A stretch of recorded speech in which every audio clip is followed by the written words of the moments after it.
Hello అందరికీ, welcome to SPH Telugu channel. తిరుపతిలో గంగమ్మ జాతర జరుగుతుంది కదండి. ఇంకా గంగమ్మకి జాతర రోజు అంబలి చేసుకోవాలని, అంబలి ఆ రోజే దేవుడికి పెట్టే రోజే చేసుకోమండి. మేము ముందు రోజు సాయంత్రమే అంబలి చేసి పెట్టేసుకుంటాము.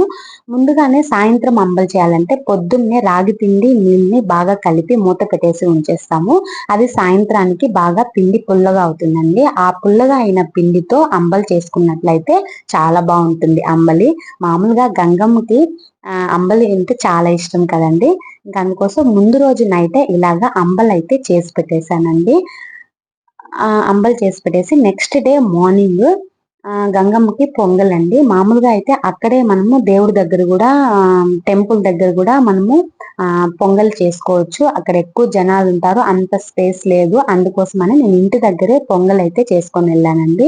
రైసు శనగపప్పుని ఒక 10 నిమిషాల పాటు నానబెట్టేసుకొని బాగా మెత్తగా ఉడికిన తర్వాత బెల్లం వేసేసుకున్నానండి. బెల్లము, ఇలాచి ఒక 2-3 ఇలాచీలు కచ్చాపచ్చాగా దంచుకొని ఇందులో వేసేసి బెల్లం కరిగేంత వరకు బాగా కలుపుకోవాలి.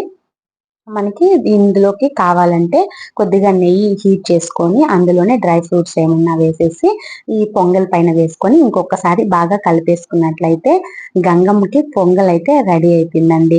అంబలి రెడీ అయిపోయింది, పొంగల్ కూడా రెడీ అయిపోయింది కదా. నేను ఇక్కడ పొంగల్ చేస్తూనే అక్కడ గంగమ్మ గుడి దగ్గరికి ఏమేమి తీసుకోపోవాలి అవన్నీ కూడా రెడీ చేసేసానండి.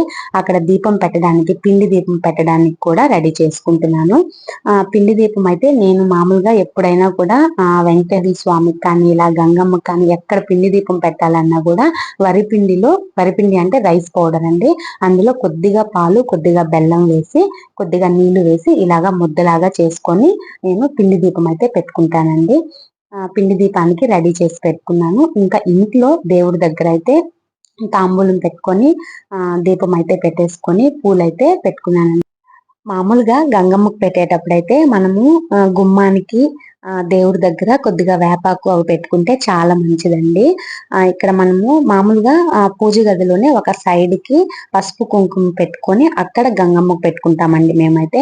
అక్కడ నేను గంగమ్మ గుడి దగ్గరికి తీసుకొని వెళ్లాల్సినటువన్నీ ఇలాగా ఒక స్టీల్ గిన్నెలు, పెద్ద గిన్నె తీసుకొని చుట్టూ పసుపు కుంకుమ పెట్టేసుకొని అందులో పొంగలి, బెల్లం పొంగలి, దీపము, విస్తరాకు, బనానా, సాంబ్రాన్ పుల్లలు, కర్పూరము, నెయ్యి, అగరవత్తులు అవన్నీ కూడా ఇందులో పెట్టి అందులో ఒక 2 మండలు వేప మండలు పెట్టి దేవుడి దగ్గర పెట్టుకున్నానండి. నిన్న సాయంత్రం చేసిన అంబలి, బెల్లం పొంగలి వాటన్నిటిని కూడా దేవుడి దగ్గర పెట్టేసి అక్కడ గంగమ్మకి పసుపు పూసి కుంకుమ పెట్టేసుకొని ఒక పీట మీద పసుపు కుంకుమ పెట్టేసి అందులో దానిపైన విస్తరాకు వేసి గట్టిగా అంబలి పెట్టేసి గట్టి పెరుగు, కొద్దిగా ఆనియన్స్ కట్ చేసి వేసుకొని దీపం పెట్టుకొని దేవుడికి అయితే ఇంట్లో మొక్కేసామండి.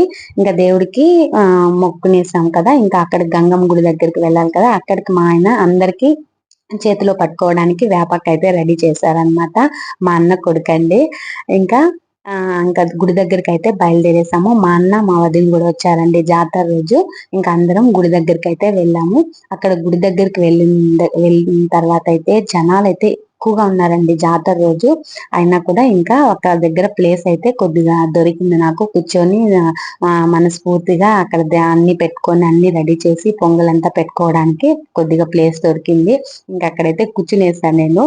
ఇంకా కూర్చొని అక్కడ కొద్దిగా నీళ్ళు చల్లి పసుపు కుంకుమతో ముగ్గేసుకొని దానిపైన వేపాకు వేసుకొని ఆ వేపాకు పైన విస్తరాకు వేసుకున్నానండి. విస్తరాకు వేసుకొని కొద్దిగా పసుపు పూసి కుంకుమ బొట్లు అయితే పెట్టుకున్నాను గంగమ్మకి. ఇంకా ఆ తర్వాత నేను ఇంటి దగ్గర నుంచి రెడీ చేసుకొని వచ్చాను కదా పిండి దీపం పెట్టడానికి.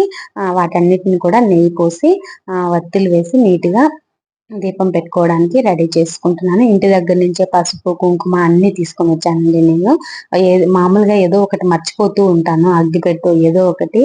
ఈసారి అస్సలు ఒక్కటి కూడా మర్చిపోలేదండి, అన్ని నీట్ గా పెట్టేసుకున్నాను అనమాట.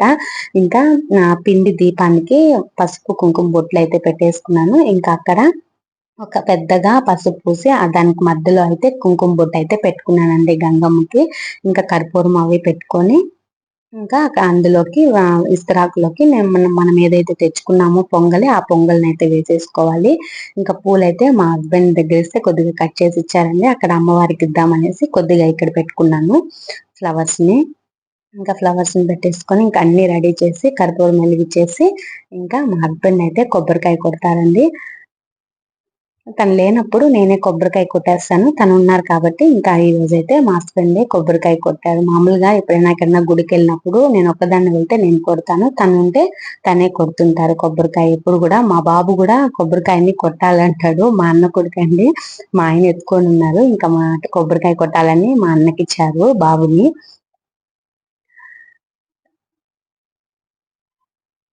ఇంకా దేవుడికైతే కొబ్బరికాయ కొట్టేసి ఇక్కడే పెట్టేసామండి. లాస్ట్ ఇయర్ ఏం చేసామంటే మేము ఇక్కడ ఇలాగా కొబ్బరికాయ కొట్టేసి దర్శనం చేసుకుని వచ్చిన తర్వాత కొబ్బరికాయ మనం ఒకటి తీసుకొచ్చుకుంటాం కదా, ఇంటికి తీసుకుని వద్దామంటే జస్ట్ మేము అలా దర్శనానికి వెళ్ళేసి వచ్చేటప్పటికి అదంతా తీసేసారండి. 2 minutes కూడా వాళ్ళు అక్కడ నీట్ గా క్లీన్ చేసేస్తారు.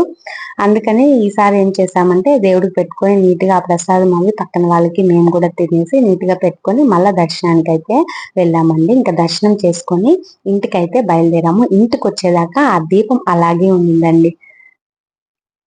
అసలు గాలికి కూడా దీపం ఆగలేదండి. చాలా బాగా వెలుగుతుంది. చాలా ముచ్చటగా అనిపించింది నాకైతే. ఇంకా ఆఫ్టర్నూన్ లంచ్ కి అయితే chicken curry, mutton curry, white rice, రసము, వడలు అయితే చేశానండి. మామూలుగా బిర్యానీ అవి పెట్టుకుంటే కొద్దిగా లేట్ అవుతుందని చాలా సింపుల్ గా చికెన్ కర్రీ, మటన్ కర్రీ చేసేసాను. చికెన్ కర్రీ చాలా బాగా వచ్చిందండి. అసలు చూడండి, చూస్తుంటేనే చాలా బాగుంది కదా. మీకు కనుక ఈ వీడియో నచ్చినట్లయితే చిన్న లైక్ ఇవ్వండి. Thank you for watching.